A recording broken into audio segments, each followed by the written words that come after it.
Good morning. मैं doctor Shrikant Majumdar, assistant professor, Jawaharlal Nehru college Chakradharpur under Kolhan university. मैं आज BCom honours and general third semester को auditing and corporate governance के subject पर कुछ नोट्स और लेक्चर दूंगा। दोनों ही के लिए है, ये जनरल के लिए भी है, ऑनर्स के लिए भी है। जनरल के लिए SC8, ऑनर्स के लिए SC5। मैंने इससे पहले आपको 2 क्वेश्चन ऑलरेडी बता चुका हूं। What is auditing, what is characteristics. फिर मैंने आपको ये भी बताया auditing is luxury or is accounting is necessity। आज मैं तीसरा बहुत ही इम्पोर्टेंट वो है what is meant by auditing, discuss its objects and limitations। अंकेक्षण की परिभाषा दीजिए तथा उसके उद्देश्य एवं सीमाओं का वर्णन करें। माय डियर स्टूडेंट्स, जबकि मैंने ऑलरेडी आपको अंकेक्षण की परिभाषा क्वेश्चन नंबर 1 में बता चुका हूं, नोट्स भी दे चुका हूं। तो फर्स्ट पार्ट का ये आप क्वेश्चन नंबर 1 में देख लीजिएगा, अंकेक्षण। अब मैं आज आपको बताने जा रहा हूं अंकेक्षण के उद्देश्य एवं सीमाएं। यह देखिएगा, अंकेक्षण का उद्देश्य खातों एवं विवरणों को सत्यापन करना तो है ही, साथ ही साथ कपटों, त्रुटियों और गलतियों को ढूंढना, पता लगाना और उसे कम करना, जिससे खाता बही एकदम उचित ढंग से सही तरीके से हो। इससे अनेकों को लाभ है, निवेशकों को लाभ, मालिकों को लाभ, सरकार को लाभ, अनेक लाभ इसमें से प्राप्त होती है। यही इसका उद्देश्य है अंकेक्षण का। आइए मैं आज आपको अंकेक्षण के उद्देश्य को 3 भाग में बांटकर अध्ययन कराता हूं। पहला प्राइमरी ऑब्जेक्ट्स, प्रमुख उद्देश्य। दूसरा सब्सिडियरी ऑब्जेक्ट्स, सहायक उद्देश्य। और तीसरा सोशल ऑब्जेक्ट्स यानी सामाजिक उद्देश्य। प्राइमरी ऑब्जेक्ट प्रमुख उद्देश्य है जिसमें प्रमुख उद्देश्य है जो कि दुनिया के हर संस्था को, हर कंपनी को करनी पड़ती है, हर देशों में एक समान होती है। इसे प्राइमरी उद्देश्य है। इसमें किसी भी देश, किसी भी संस्था में अलग नहीं होती है, इसलिए इसको नाम दिया गया है प्राइमरी ऑब्जेक्ट्स, प्रमुख उद्देश्य। आइए मैं इस तीनों को आपको आज वर्णन करता हूं। ये 3 उद्देश्य को मैं आज आपको बता दे रहा हूं अच्छे से। Primary object, subsidiary object, social object यानी प्रमुख उद्देश्य, सहायक उद्देश्य, सामाजिक उद्देश्य। प्रमुख उद्देश्य जो हर देश में, हर संस्था में एक समान रूप से होती है, इसे हम लोग प्रमुख उद्देश्य कहते हैं। सहायक जो प्रमुख उद्देश्य को सहायता करती है, इसलिए इसका नाम है सहायक उद्देश्य। आइए, प्राइमरी ऑब्जेक्ट्स, प्रमुख उद्देश्य। ये कार्य सभी संस्था उद्देश्यों को एक समान रूप से करना होता है। इसमें 2 है, एग्जामिनेशन ऑफ अकाउंटिंग बुक्स, खाता बहियों की जांच, और वेरिफिकेशन ऑफ फाइनल स्टेटमेंट यानी लाभ हानि खाता का जांच। फाइनल स्टेटमेंट यानी खाता बही हर संस्था की बनती है, ये तो काफ़ी महत्वपूर्ण होती है। खाता बही ही तो मेन है जिसमें गलतियाँ हो सकती है, त्रुटियाँ हो सकती है, गबन हो सकती है, जिसके आधार पर कर का निर्धारण होता है सब कुछ। इसलिए इसमें गबन और त्रुटि की गुंजाइश रहती है। इसे जांच करना ही प्रमुख उद्देश्य है कि इसमें गलती तो नहीं है, सही है और सभी नियमों को पालन करते हुए किया गया है या नहीं। वेरिफिकेशन स्टेटमेंट यानी लाभ हानि खाता, फाइनल अकाउंट और बैलेंस शीट यानी लाभ हानि या चिट्ठा का सत्यापन आवश्यक होती है, सही है या नहीं, क्योंकि लाभ हानि में बताया जाता है कितनी लाभ हुआ है संस्था को, इसका पता लगाया जाता है। इसके लिए हम लोग कैसे इसको देख पता लगा सकते हैं, इसकी वेरिफिकेशन यानी स्टेटमेंट को वेरिफिकेशन करना, आंतरिक निरीक्षण प्रणाली की जांच किया जाता है, गणितीय शुद्धता की जांच किया जाता है, प्रमाणिकता एवं वैधता की जांच मूल प्रमाण पत्रों से करना पड़ती है, नियमों का अनुकूल है या नहीं, इन सारी चीज़ों की जानकारी ली जाती। ये दो प्रमुख उद्देश्य है खाताबही का जांच और लाभानी खाता और आर्थिक चिट्ठे की जांच। अब है सब्सिडियरी ऑब्जेक्ट, सहायक उद्देश्य।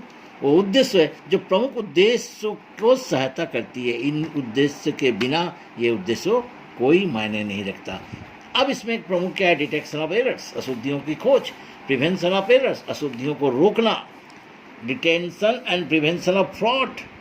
अशुद्धियाँ, गलतियाँ हो सकती है, ये गलतियों को ढूंढना, उसे ढूंढकर कम भी करना, रोकना भी, ये अंकेक्षक का उद्देश्य है। यानी ये ढूंढना ही नहीं बल्कि उसे रोकना भी है। और डिटेंशन और प्रिवेंशन ऑफ फ्रॉड, फ्रॉड तो जानते हैं छल कपट, जो केवल मानव द्वारा ही किया जाता है। तो छल कपट से संस्था को ज़्यादातर लोग छल कपट द्वारा अपने काला धन बढ़ाते जाते हैं, क्योंकि सरकार को टैक्स कम देनी पड़ती है। जैसे मान लीजिए 10 लाख रुपया बिक्री हुआ, उसे 6 लाख दिखाया। ये जो 4 लाख रुपए नहीं दिखाया, इस पर उसे कर नहीं देना पड़ रहा। ये जो 4 लाख रुपए है उसकी काला धन है, क्योंकि उस पर सरकार को कोई कर नहीं मिले। एक तो सरकार को हानि, इनको लाभ। इस परिस्थितियों को ध्यान में रखते हुए अंकेक्षण कराना होता है, जो कि छल कपट को न केवल खोजता है बल्कि उसे रोकता भी है। रोकना जरूरी है ये। अब चौथा, एडवाइस टू मैनेजर, प्रबंधकों को सलाह देना। प्रबंधकों को सलाह देता है क्योंकि प्रबंधक प्रबंध करते हैं संस्था की, संगठन की, कंपनी की, व्यापार की। गलतियां होती है तो संस्था का हानि उठाना पड़ता है। कहाँ कहाँ गलतियां हैं, कहाँ कहाँ उसे सुधारना है, ये सारे सलाह कौन देते हैं? प्रबंधक को कौन देते हैं? अंकेक्षक। ये उद्देश्य है। Fulfilment of the order of the act, अधिनियम के आदेश की पूर्ति। जैसे मान लीजिए अधिनियम के आदेश के अनुसार हुआ या नहीं, इसको देखेंगे खाताबही को जांच। वैधानिक नियम उपनियम के अनुसार हो रहा है या नहीं, ये भी देखा जाएगा। ये ऑडिट के लिए अनिवार्य है। जैसे कंपनी का ऑडिट करना है तो इंडियन कंपनीज एक्ट के मुताबिक हो रहा है या नहीं कंपनी का अंक, ये देखना है। ये केवल अंकेक्षक ही कर सकते हैं। इसलिए अंकेक्षण का एक प्रमुख उद्देश्य है। मोरल इफेक्ट, नैतिक प्रभाव। अंकेक्षण लगातार अंकेक्षक संस्था में आते रहते हैं। संस्था में आने से इसका मोरल इफेक्ट होती है, नैतिक प्रभाव पड़ता है कर्मचारियों का, क्योंकि कर्मचारी गलती करने से डरते हैं, अपनी कार्य को पूरी क्षमता के साथ करते हैं। इससे कार्य क्षमता में तो वृद्धि होती ही है और गलतियां कम होती है, लेखा वही अच्छे होते हैं, शुद्ध होते हैं। इसका लाभ सभी को प्राप्त होती है। इसका यही है नैतिक प्रभाव, लगातार अंकेक्षण। Accuracy in tax calculation, sir करों की सही गणना, कर की गणना खाता बहियों के आधार पर होती है। खाता बही अगर शुद्ध होगी तो कर की गणना शुद्ध होगी, सरकार को भी पूरा सही आय प्राप्त होगा। ये तो था सहायक उद्देश्य। सोशल ऑब्जेक्ट, सामाजिक उद्देश्य। अंकेक्षण के सामाजिक उद्देश्य महत्वपूर्ण है आज के संदर्भ में।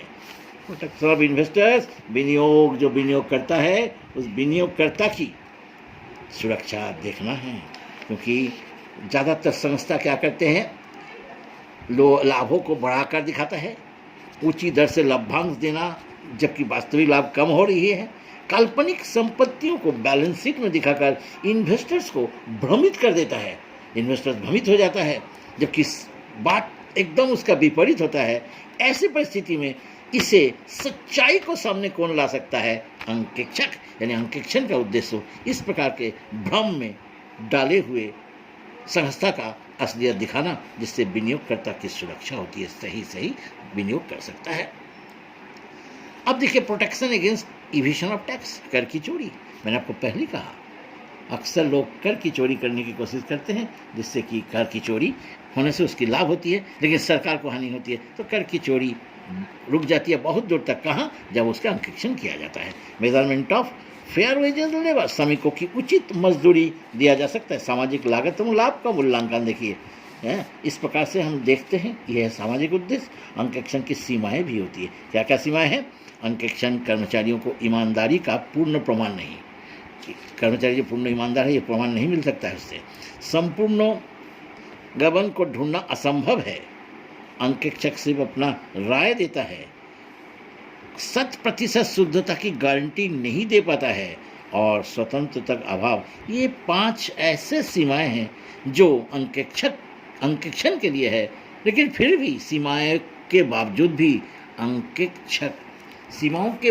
भी अंकेक्षण के जो उद्देश्य है इतनी महत्वपूर्ण है कि आज अंकेक्षण के बिना कोई भी संस्था नहीं है।